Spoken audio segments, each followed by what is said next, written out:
Aloha, I'm Congresswoman Tulsi Gabbard. As a veteran of 2 Middle East deployments, I know firsthand the cost of war. I know how important it is that our Commander-in-Chief has the sound judgment required to know when to use America's military power and when not to use that power. As a Vice Chair of the DNC, I'm required to stay neutral in Democratic primaries, but I cannot remain neutral any longer. The stakes are just too high. That's why today I'm endorsing Senator Bernie Sanders to be our next President and Commander-in-Chief of the United States. We need a Commander-in-Chief who has foresight, who exercises good judgment, and who understands the need for a robust foreign policy which defends the safety and security of the American people, and who will not waste precious lives and money on interventionist wars of regime change. Such counterproductive wars undermine our national security and economic prosperity. As these elections continue across the country, the American people are faced with a very clear choice. We can elect a president who will lead us into more interventionist wars of regime change, or we can elect a president who will usher in a new era of peace and prosperity. It's with this clear choice in mind that I'm resigning as Vice Chair of the DNC so that I can strongly support Bernie Sanders as the Democratic nominee for President of the United States. And now I ask you, stand with me and support Bernie Sanders.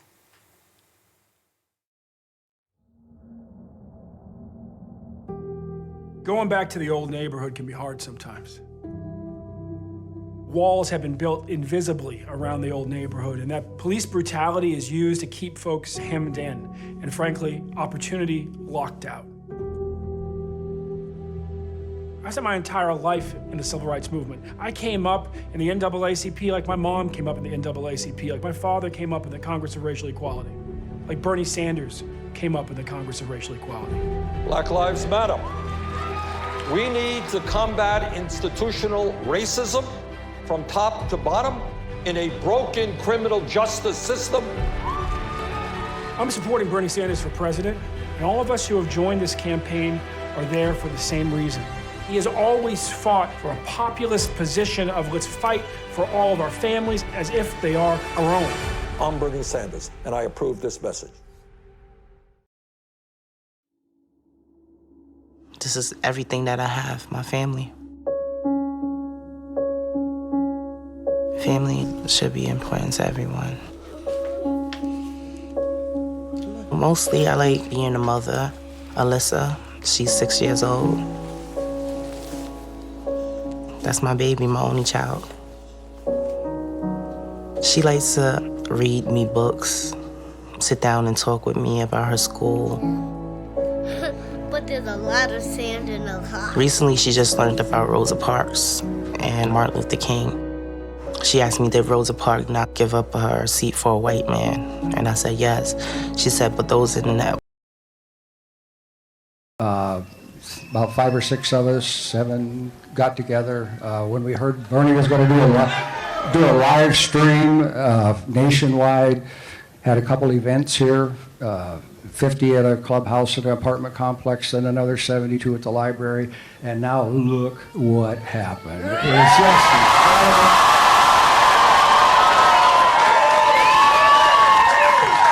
Yeah, just since July.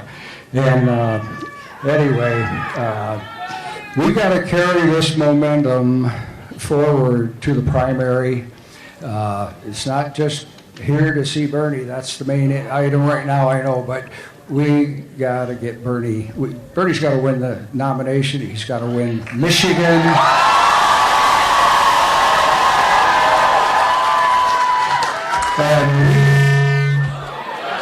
And we got a plan to do it.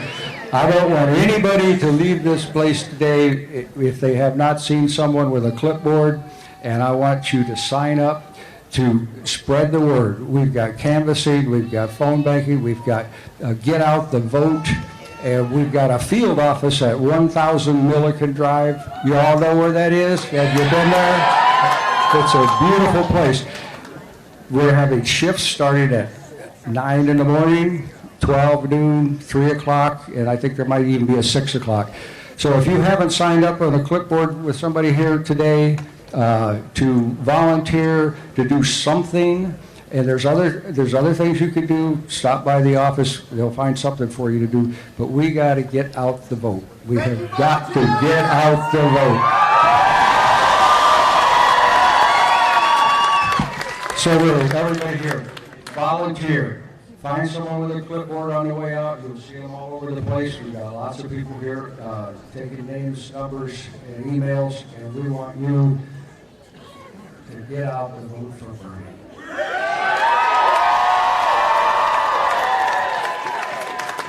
Thank you. Now, I want you to please welcome John Coleman. He is a building trades union member here in Traverse City, and he is going to have the honor of introducing you to the next president of the United States.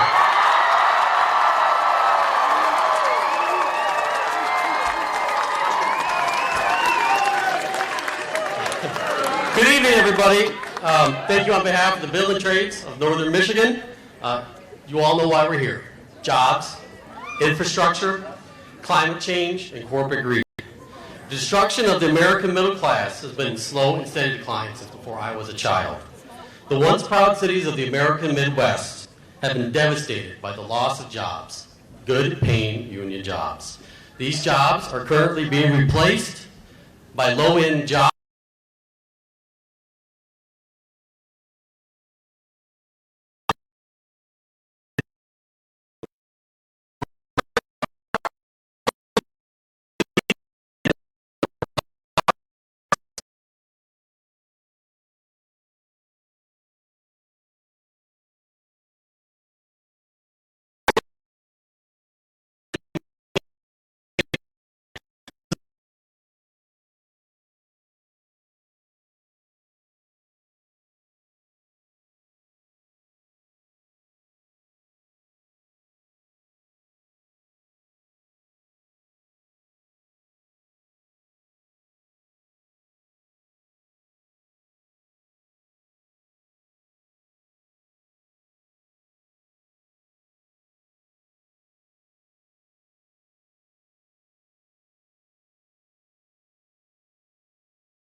That's why.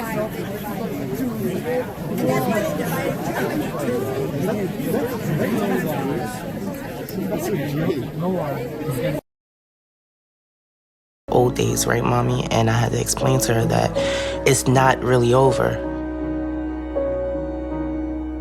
This is what Mommy is. I'm an activist. And the same thing Martin Luther King was. He fought for our rights. This is the same thing I'm doing in honor of her pop-pop. My dad's name is Eric Garner. No one gets to see their parents' last moments. And I was able to see my dad die on national TV. They don't know what they took from us. He wasn't just someone that no one cared for him or no one loved him. He was loved dearly. Alyssa misses my dad. She tells me, "Are you okay, Mom? Do you miss Pop-Pop?" She wish she was here, so her mom wouldn't be sad anymore. I'm just trying to get the truth out there to tell his side of the story. He was being the loving, caring man that he was, and he was murdered. Every Tuesday. For a whole year, I've protested in every Tuesday and Thursday. I feel like a representative for people throughout this whole nation because I'm doing this, I'm speaking out, me being his daughter. And that's what I want to do. I just want to tell my truth. I'm never giving up. I'm never going to forget, and I don't want the world to forget what happened to my dad. Our people died for this. Martin Luther King died for this. Malcolm X died for this. And who were they? They was protesters. I'm behind anyone who's going to listen and speak up for us. And I think we need to believe in a leader like Bernie Sanders. It is not acceptable to me that we have seen young black men walk down streets in this country, be beaten and be killed unjustly. There's no other person that's speaking about this. People are dying. This is real. This is not TV. We need a president that's going to talk about it. The African American community knows that on any given day, some innocent person like Sandra Bland can get into a car, and then 3 days later, she's going to end up dead in jail. I believe Bernie Sanders is a protester. When a police officer breaks the law, that officer must be held accountable. He's not scared to go up against the criminal justice system. He's not scared.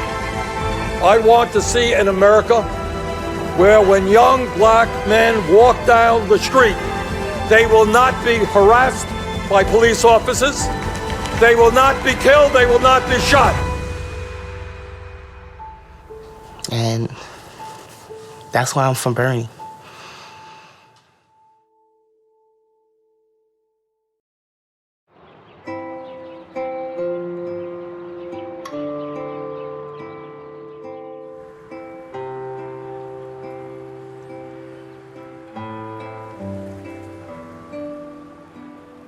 Pues el tener un hogar es para mantener mi familia unida, que para mi esposo y yo pues es todo porque pues he trabajado para eso.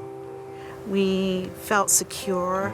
We had a sense of owning something, having been part of the American dream. Our home meant everything to us. It was our savings. It was our children's future. Millions of homeowners losing their property, their marriage destroyed, breaking families. Enough is enough.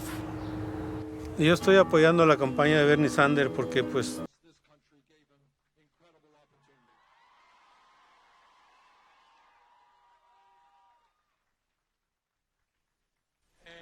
Marty talked a bit about trade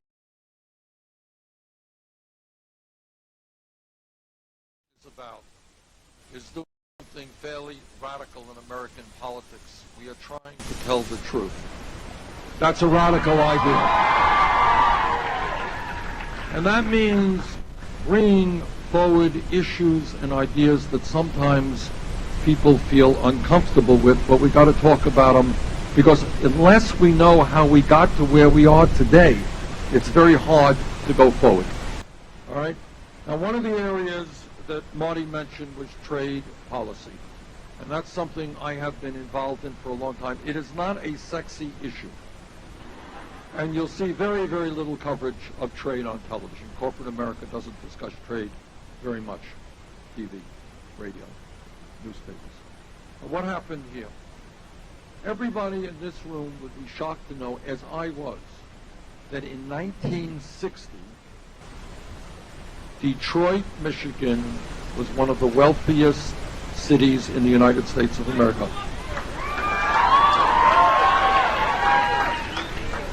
Many of you would be shocked to know that Flint, Michigan was a wealthy city. So the question that we need to ask is that with all of the new technology, all of the increase in productivity, what happened to cities like Detroit, Flint, and many, many others all over this country? What happened? And one of the things that happened is that under Democratic and Republican administrations, this country adopted trade policies that the big money interests in corporate America wanted. Now, you don't need to have a PhD in economics to figure this one out. If you are a large, when you can shut down those plants here, go to Mexico, go to China, go to Vietnam, go to other low-wage countries, pay people pennies an hour, not have to deal with unions, not have to protect environmental laws, and then you can bring your products right back into this country. That is what these trade agreements were designed to do. That is what they did, and that is one of the reasons that the middle class in this country is disappearing.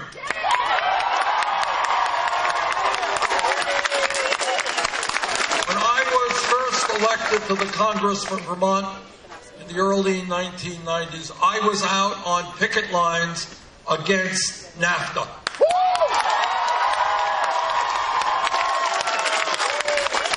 And during those years, I made a trip to Mexico, part of a congressional delegation. Never forget this. We went to a region in Mexico called the Maquiladora region, which is a special zone, tax-free zone, where corporations are invited to come to. And you go to that region, this is the early 1990s, what you see are these beautiful, new, state-of-the-art factories. Many of them American corporations, some European. And you see these huge factories, and then you say, okay, that's really nice. Now I want to go to the workers' homes, the workers who are working, Mexicans who are working in those factories.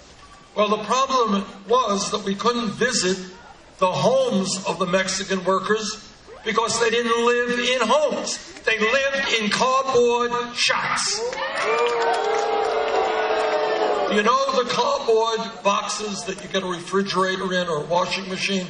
That was what they were living in. Filthy water, minimal lights. They had some electricity strung up, a light bulb. They were making back then, this is the early 1990s, 25 cents an hour. And that is what, to a large degree, these trade agreements are about. NAFTA and permanent normal trade relations with China have cost this country millions of decent-paying jobs. I fought every one of these trade agreements, and if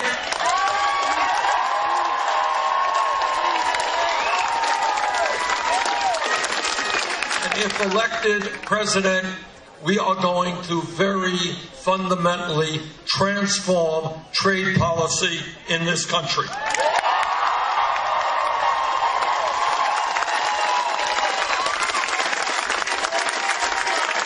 Hillary Clinton was on the other side of many of these trade agreements, supporting NAFTA, supporting PNTR with China, supporting the Korean Free Trade Agreement, Colombian Free Trade Agreement. So if the people of Michigan want to make a decision about which candidate stood with workers against corporate America, against these disastrous trade agreements, that candidate is Bernie Sanders.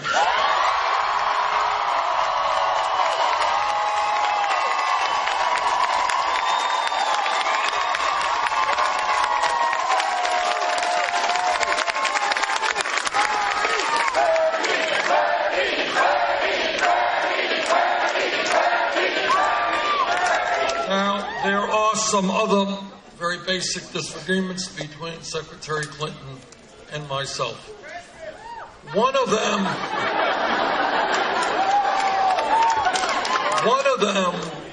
is how we raise money for a campaign.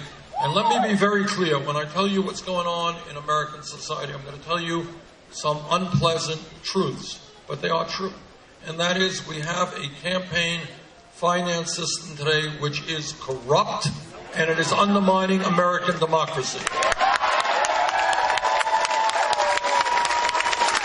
Now, what democracy is supposed to be about, you get a vote, I get a vote. You disagree with me, you don't want to vote for me, that's fine. That's called democracy. Democracy is not about billionaires buying elections.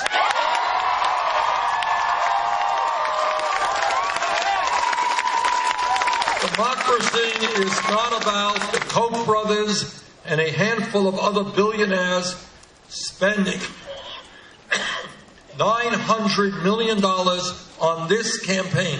$900 million to elect candidates who will represent the rich and the powerful. When you have one family spending hundreds of millions of dollars on an election, that is not democracy, that is oligarchy.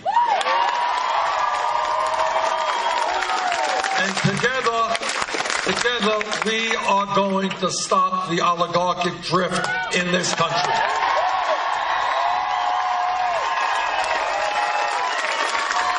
Now, one of the differences between Secretary Clinton and myself is she has a number of super PACs. Her one largest super PAC recently reported raising $15 million from Wall Street. Now, every candidate in the world, Republican, Democrat, receives huge amounts of money from Wall Street or the drug companies or the fossil fuel industries. They always say, doesn't impact me, no influence over me. Well, the question that we have got to ask, if it has no influence over them, why is Wall Street putting $15 million into that election? Second issue is related to that. Secretary Clinton, as many of you know, has given speeches behind closed doors to large Wall Street firms like Goldman Sachs, paid $225,000 per speech. Now, what I think is if you're going to get paid $225,000 for an hour speech, it is probably a really, really great speech. That's a lot of money for an hour's work. And if you're going to give such a great speech, clearly you want to share it with the American people, right? So we hope very much that the Secretary will be kind enough to share that extraordinarily powerful speech with the rest of us. Third issue I want to talk about. Everybody in this room knows how important sensible foreign policy decisions are. This is a question of life and death. This is one of the things most important that a president of the United States does. Back in 2002, I was a member of the House from Vermont, and I listened very, very closely to what President Bush, Vice President Cheney, Don Rumsfeld, and all the rest were saying about Iraq. I listened very closely because I knew that the results of that decision were going to mean young people in my state and in 49 other states going off to war, and some of them not coming home. I listened as closely as I could, and I concluded that Bush and Cheney and the others were not telling the truth. I voted against that war.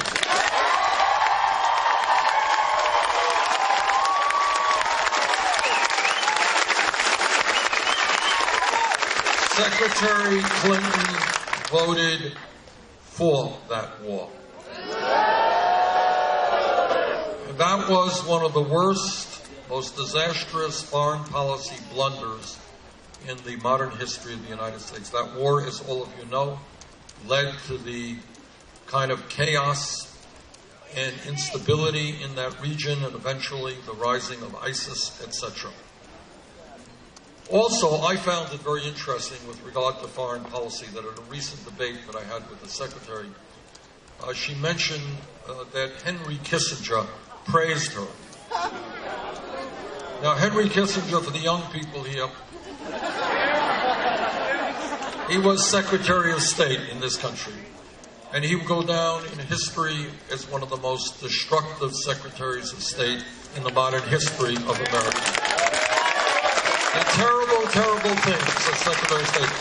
So I found it somewhat alarming that the Secretary Clinton received praise or thought it was worthwhile to receive praise from one of the worst secretaries of state in American history. What this campaign is about is essentially listening to the American people.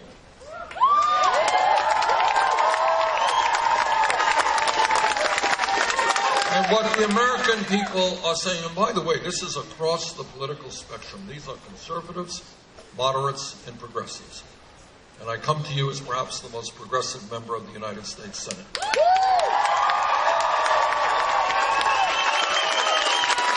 But whatever one's political view may be, people are increasingly disgusted by a corrupt campaign finance system. I'm very proud to tell you that we do it differently. We do not have a super PAC. We do not want a super PAC. We do not want to raise money from corporate America or Wall Street.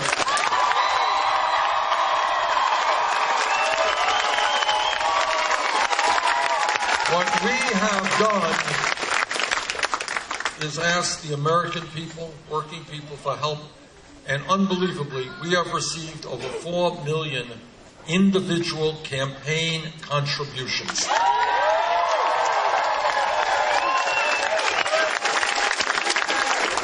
And that is more contributions than any candidate in the history of this country up until this point.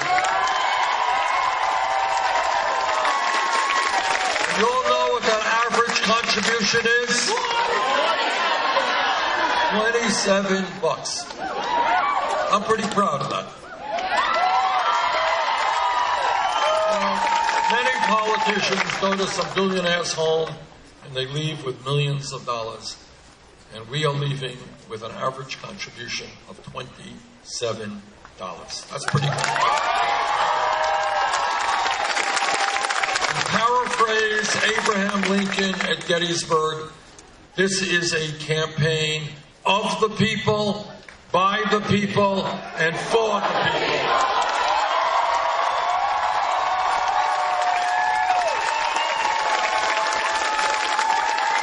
As we go around the country, we're listening. We're listening to the pain of Americans, the anger of Americans, the frustration of the American people. We are listening to workers who come up to me and say, Bernie, I can't make it on $9 or $10 an hour. Met a woman in Nevada. She is making $10.45 an hour. She has a beautiful young daughter.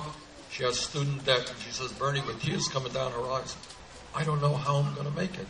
She is talking for millions and millions of workers. It is not a radical idea.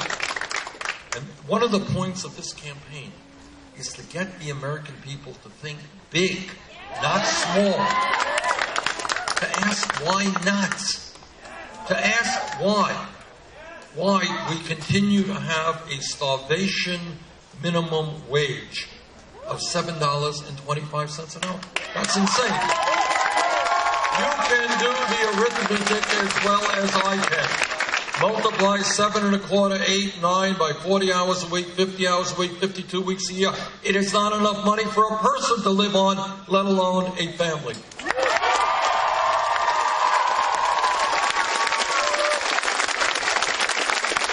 It is not a radical idea to say that if somebody works 40 or 50 hours a week, that person should not be living in poverty.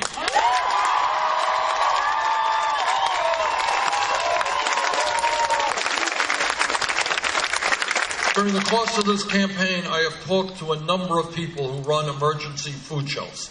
You all know what food shelves are. They're the places where people go to get food. And I ask all over the country, I say, tell me, what percentage of the people who go to the food shelves are working people? And in every case, it is the vast majority of people. But you can't feed a family on $8 or $9 an hour.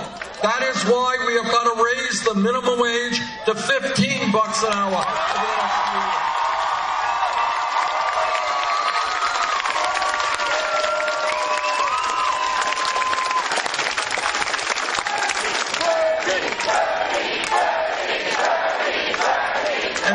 campaign is listening to people who get very, very little attention. Media doesn't cover it at all.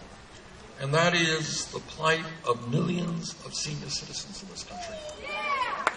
All right, our parents, our grandparents, all over this country, there are seniors and disabled veterans who are trying to make it on $11,000, $12,000 a year Social Security. And you know what? You can't make it on $11,000, $12,000. Not with the cost of prescription drugs, health care, heating your home, buying the food you need. The arithmetic just doesn't add up. Now, there you go, $850 a month on average. Right? Now, my Republican colleagues in the Congress, you know what they want to do? If you can believe it. Hard for me to believe it, but they want to cut Social Security. They think that $850 a month or whatever is just too high. Well, I have some bad news for those Republicans. Not only are we not going to cut Social Security, we are going to expand Social Security.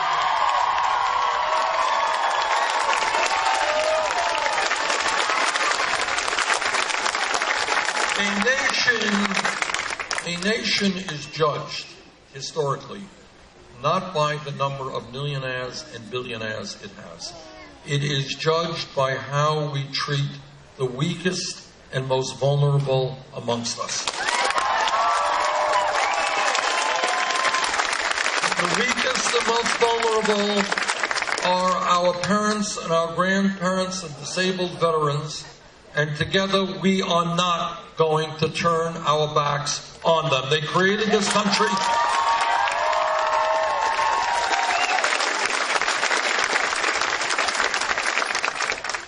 When we listen to the people of this country, we listen to a lot of young people. And you know what young people are telling me from coast to coast? They're saying, Bernie, how does it happen that I end up $30,000, $50,000, $80,000 in debt for the crime of trying to get a good education?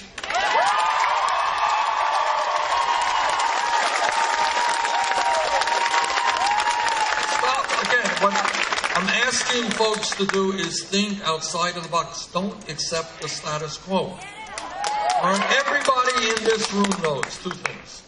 You know that education and learning is an inherent part of what being human is about. We've got to learn to the day we die. And number two, what you know is that in a competitive global economy, we need the best educated workforce in the world. So why, in God's name, are we punishing people with debt that takes them decades to pay off because they wanted to get the best education that they could? That is crazy stuff. That's crazy. It really is. You stop and you think about it. Everybody says, go out and get an education. Be all you can be. Blah, blah, blah. Oh, but by the way, you're going to end up $50,000 in debt. You're going to have to pay it off in the next 20 years. All right? That's nonsense. Second of all, part of that same issue, we got hundreds of thousands of very bright, young, qualified people in this country who are ready to go to college, who should go to college, but they can't go to college for one reason. Their families lack the income. Again, it is not only unfair to them, it is unfair to the future of our country. We need the best intellectual capabilities we can find.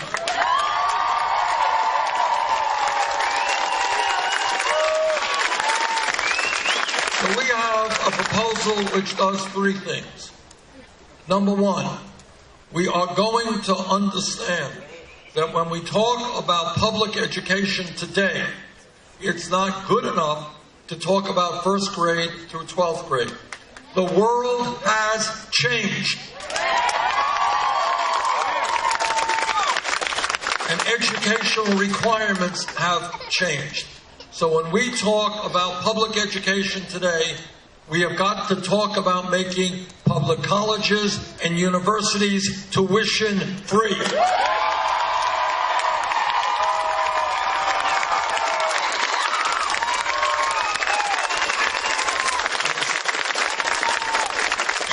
Is that a radical idea? It is not. All of you know that many countries around the world are already doing it. Germany is doing it. Scandinavia is doing it.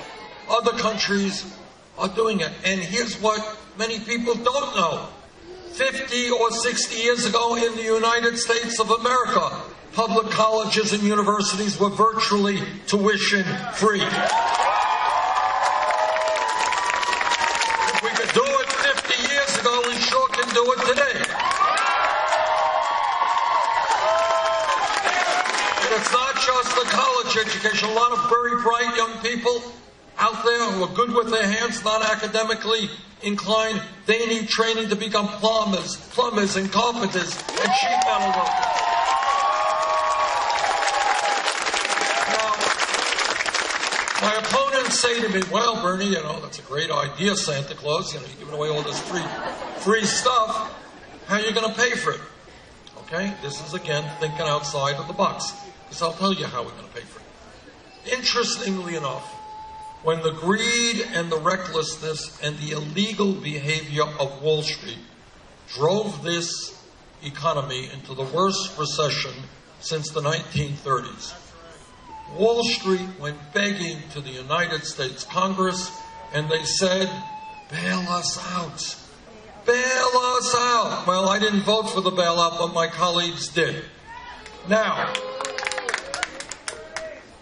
if we could bail out Wall Street after their illegal behavior helped destroy our economy, I think it is time to tell Wall Street that, in fact, we're going to impose a tax on Wall Street speculation.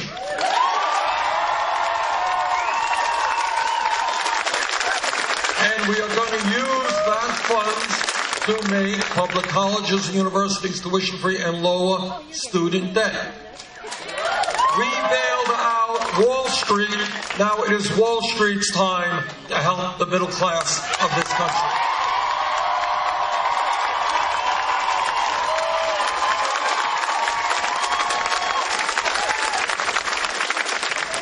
Okay, when you think big and you talk about a vision for America, you know that there is something wrong when we are not listening to women who tell us that it is just not right that a woman sitting in an office is making 79 cents on the dollar compared to the man in the office doing the same work.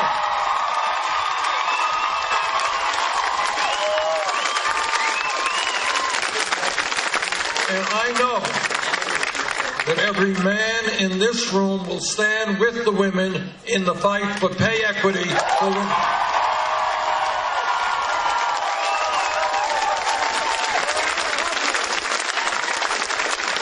You want to talk about crazy? Let me give you another example of crazy. Well, that too, but give me a minute. We'll get to that in a minute. This is actually even more important, and that is we talk to young couples, couples with small kids. And what every psychologist who studies the issue knows, the most important years of human development are 0. China is a communist authoritarian country 4 times our size. They don't tolerate dissent too well. We have more people in jail than China does. It is crazy. And it speaks to a broken criminal justice system and institutional racism that we have got to address.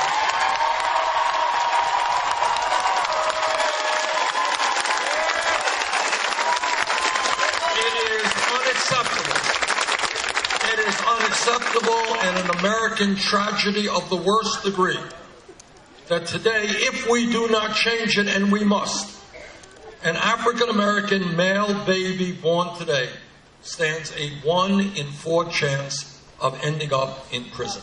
That is a disgrace.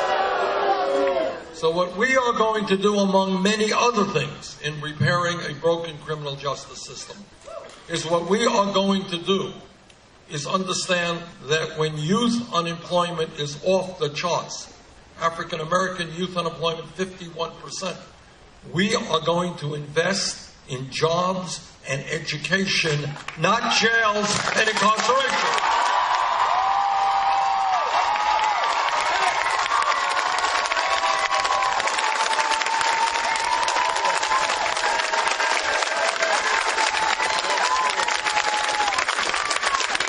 This campaign is listening to our brothers and sisters in the Latino community. They are telling me that they are tired of living in the shadows, tired of living in fear, and that they need, and we all need, comprehensive immigration reform and a path toward citizenship.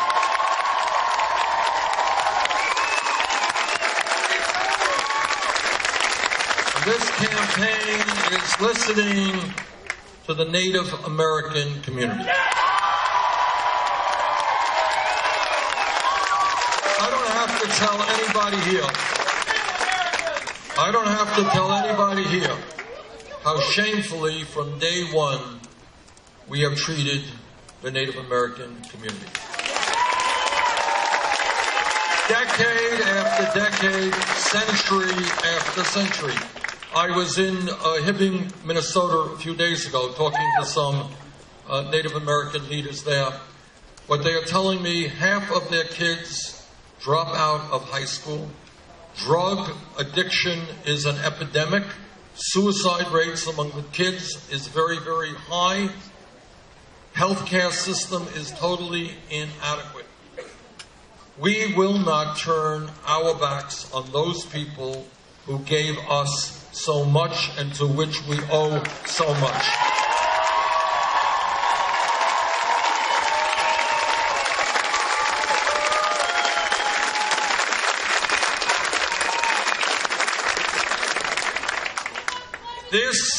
This campaign is about telling you the truth, and I want to tell you the truth. No president, not Bernie Sanders or anybody else, can do what has to be done for working families in this country alone. Can't be done alone, no matter how well-intentioned, hardworking, or smart a president may be. And the reason for that, this is a harsh truth, but it is the truth, that the power of Wall Street, unlimited sums of money, unlimited, the powers of corporate America that are so powerful, they can shut down a plant in America today and move to China if they will make $5 more in profit. That's what they do. Corporate media, which decides what you see and hear. Large campaign donors who control a lot of what goes on legislatively. No president can do it alone. And that is why I have said over and over, what this campaign is about is electing a president, yes, but equally important, it is creating a political revolution for the American.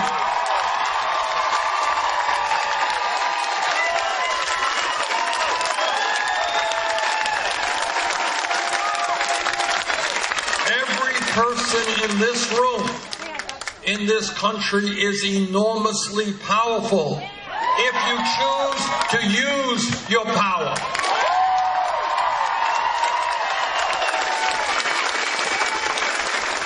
Last election, when Republicans won a landslide, 63% of the American people did not vote, 80% of young people did not vote.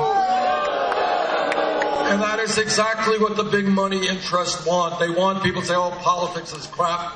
We're not going to vote. We're not going to participate. Meanwhile, they will spend hundreds of millions of dollars to elect their candidates. Their governors will suppress the vote to make sure that people who vote against them are not able to vote. If they think that politics is so important that they're willing to spend hundreds of millions of dollars, every American should catch on and know that, in fact, what goes on in Washington, what goes on in your state capital is enormously important. We have got to become involved.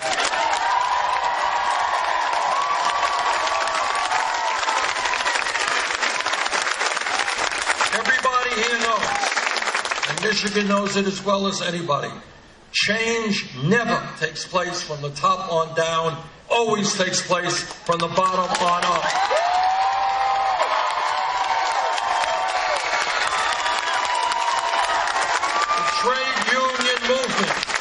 The trade union movement, which has been so strong here in Michigan, started when workers said, we will not be treated like we're animals, We are human beings. We need dignity. We are going to engage in collective bargaining. We are going to form a union. And a lot of people struggled and got beaten up and went to jail. Some died for the right for workers to have collective bargaining. Civil rights movement, the same, from the bottom on up. From way back when, millions of African Americans and their white allies said, you know what, racism and bigotry and segregation is not what this country is about.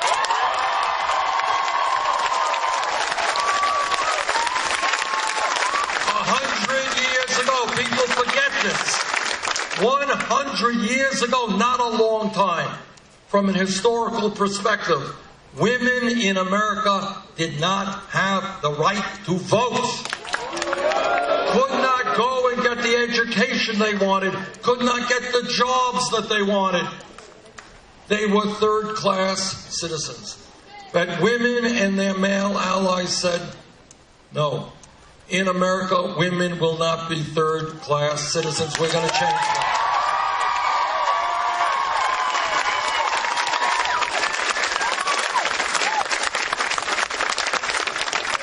And that's how change takes place, from the bottom on up. And if we were in this room, I'll give you just two more examples of real change. If we were in this room 10 years ago, not a long time ago, 10 years ago, and somebody said, you know, I think that gay marriage will be legal in 50 states in this country by 2015. The guy next to him would have said, what are you smoking? Which raises another issue.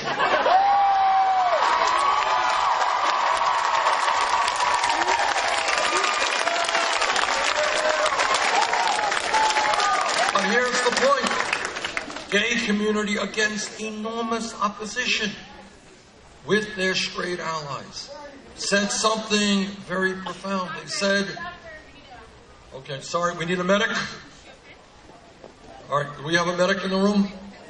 Medic, doctor, nurse? All right, we got somebody coming, medic? All right, we got a medic right here. We need some water.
Some fresh air. So what I wanted to say, and the point of this whole thing,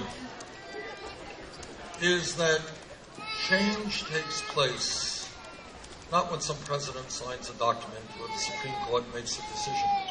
Change takes place when people demand that change takes place. When people look around and say, the status quo is not acceptable. We have got to change it.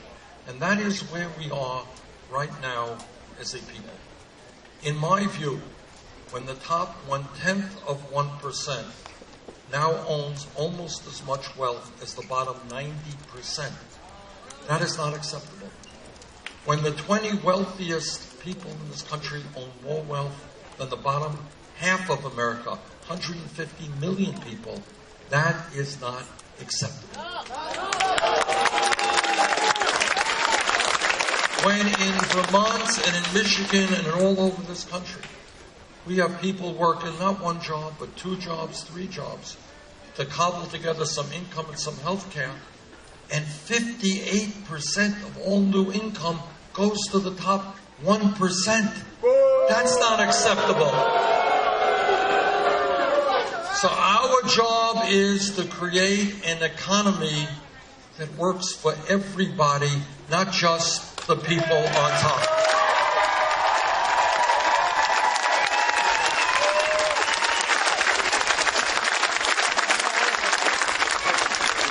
I was in Flint, Michigan last week, and you all know what is going on there literally is beyond comprehension. I have never heard. I've heard a lot of stories in my life.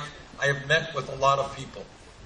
But I have never met with people who are seeing their own kids being poisoned in the United States of America. But Flint is just the top of the iceberg here. And that is that all over this country, our infrastructure, our water systems, wastewater plants, our rail, our airports, our roads, and our bridges are falling apart. We can create 15 million jobs rebuilding our crumbling infrastructure. Let's do it.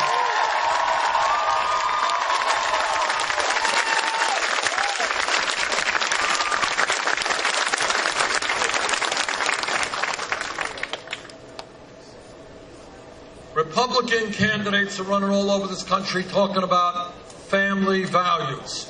I want everybody here to be clear about knowing what they're talking about. They are saying, what they mean by family values, is that no woman in this room, in this state, in this country, has the right to control her own body. I disagree.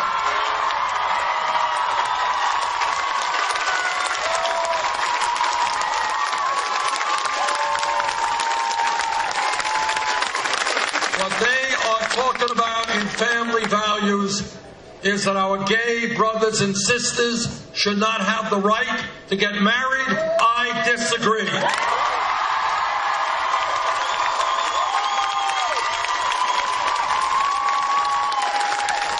They want to end federal funding for Planned Parenthood. I want to expand funding for Planned Parenthood.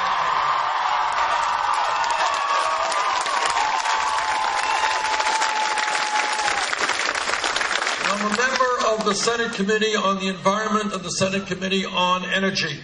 And let me tell you something my Republican friends do not know, but they should know. And it's time they knew it. Climate change is real. Climate change is caused by human activity. Climate change is already causing devastating problems in this country and around the world.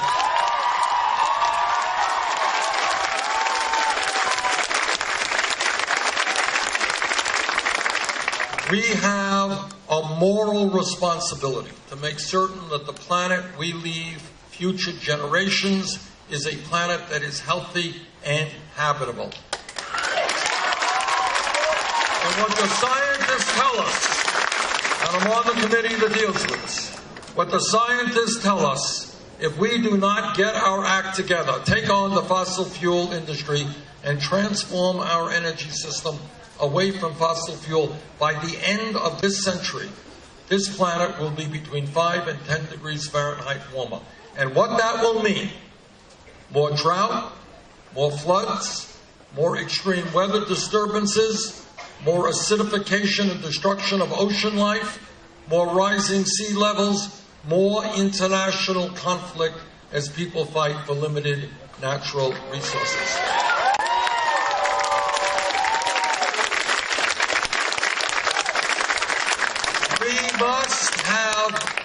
the courage and the determination to tell the fossil fuel industry that their short-term profits are not more important than the future of this planet.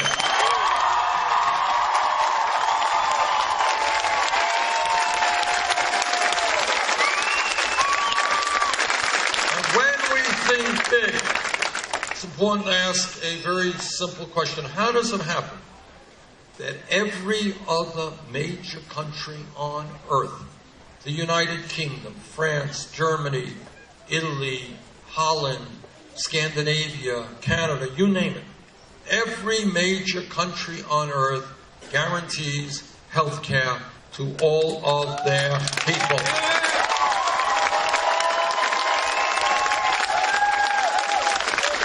But for some reason, we do not.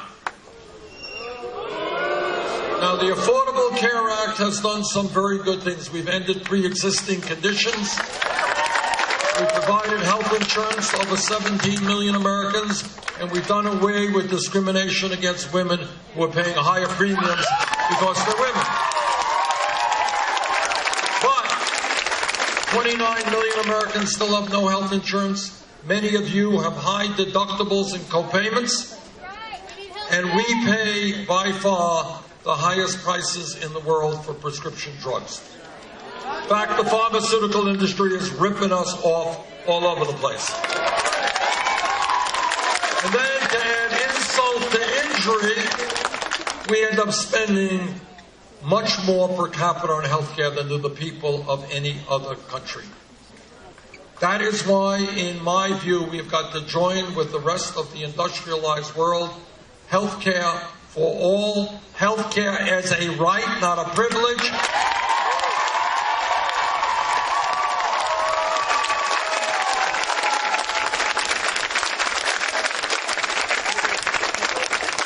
That's why we have to move toward a Medicare for all health care program.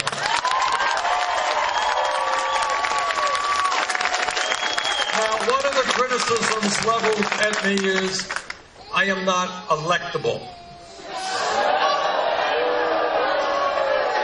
Well, for those who say that, go look at all of the polls, or most of the polls that are out there, and what they will show you is that Bernie Sanders is defeating Trump, sometimes by double digits.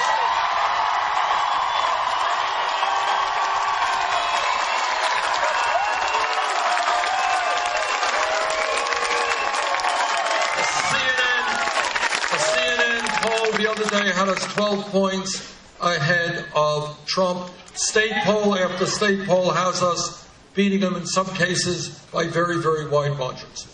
But that's not the reason why we'll beat Trump. Polls go up and down. I will tell you why we will beat Trump. And we will beat Trump because the American people do not want a president who insults Mexicans,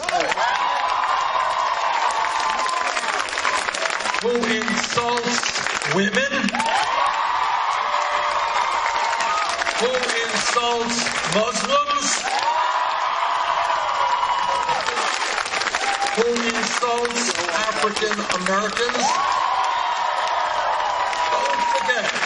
Don't ever forget that Trump was one of the leaders of the so-called birther movement, questioning the legitimacy of President Obama's presidency. Now, it's a funny thing. Obama's father was born in Kenya. My father was born in Poland. Funny thing, nobody ever asked for my birth certificate. Maybe it has something to do with the color of my skin.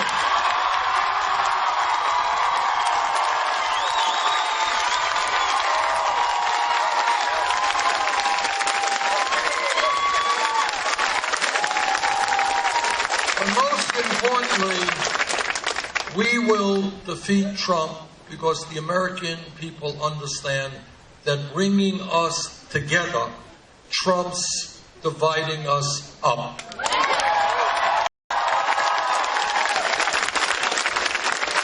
The American people understand that community, helping each other, making sure we're not alone but we're supporting each other, trumps selfishness.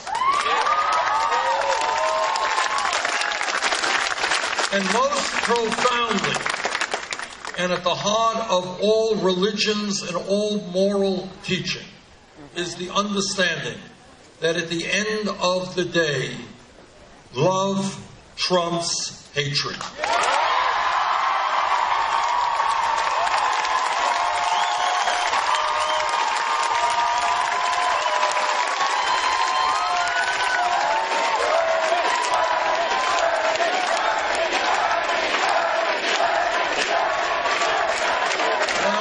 Tuesday, there is going to be a very, very important primary here in Michigan.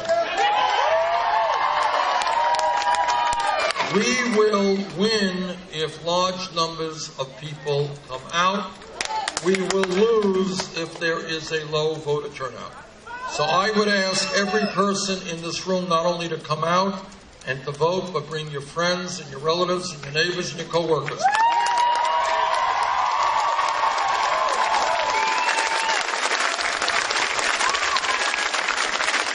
March 8th, Michigan can help lead this country forward to a political revolution. Let's do it. Thank you very much.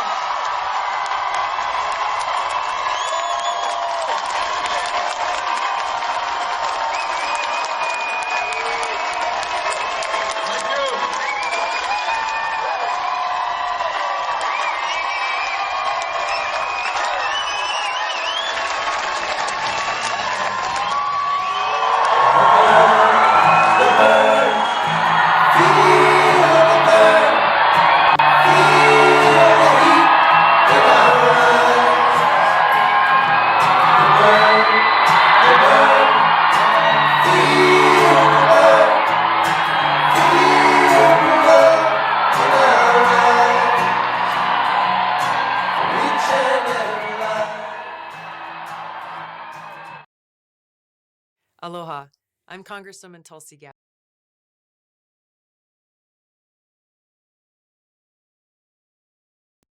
Aloha. I'm Congresswoman Tulsi Gabbard. As a veteran of 2 Middle East deployments, I know firsthand the cost of war. I know how important it is that our Commander-in-Chief has the sound judgment required to know when to use America's military power and when not to use that power. As a vice chair of the DNC, I'm required to stay neutral in Democratic primaries, but I cannot remain neutral any longer. The stakes are just too high. That's why today I'm endorsing Senator Bernie Sanders to be our next President and Commander-in-Chief of the United States. We need a Commander-in-Chief who has foresight, who exercises good judgment, and who understands the need for a robust foreign policy which defends the safety and security of the American people, and who will not waste precious lives and money on interventionist wars of regime change. Such counterproductive wars undermine our national security and economic prosperity. As these elections continue across the country, the American people are faced with a very clear choice. We can elect a president who will lead us into more interventionist wars of regime change, or we can elect a president who will usher in a new era of peace and prosperity. It's with this clear choice in mind that I'm resigning as vice chair of the DNC so that I can strongly support Bernie Sanders as the Democratic nominee for President of the United States. And now I ask you, stand with me and support Bernie Sanders.